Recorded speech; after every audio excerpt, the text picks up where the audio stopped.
puisqu'on est confiné dans nos canapés, je vous propose de continuer à fouiller sur les plateformes des internets. Et dans les plateformes totalement gratuites, il y a une plateforme qui s'appelle archive.org. Je devrais dire archives.org, puisque c'est un site américain. C'est les Internet Archives des États-Unis.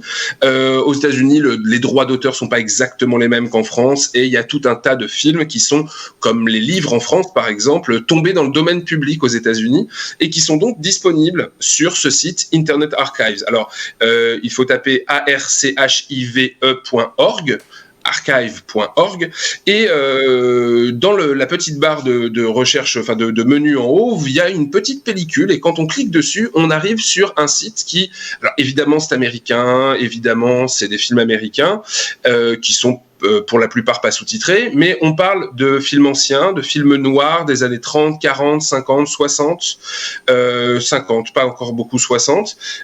On parle de films muets, donc de grands films muets. Les films de Griffith, par exemple, sont disponibles sur ce site. Les films de Charlot, une grande partie des courts-métrages de Charlot sont disponibles sur ce site.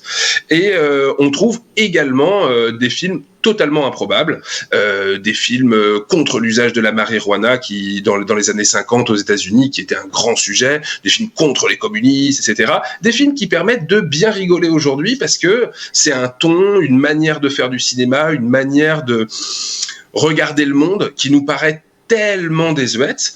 Enfin, en tout cas, voilà, c'est un endroit dans lequel on peut aller piocher des choses, découvrir du cinéma bis, du cinéma plus sérieux, ce qu'était réellement le cinéma de films noirs des années 50, 40, 50, Dead on Arrival, Dressed to Kill, enfin des films comme ça qui sont des films mythiques dont on a probablement un peu tous vu déjà le titre, les affiches, etc. quand on s'intéresse au cinéma et qui là sont disponibles gratuitement.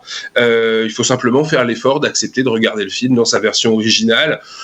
En général, dans ces films-là, les dialogues sont quand même pas essentiels. C'est surtout pour voir la qualité de l'œuvre, quoi. Voilà.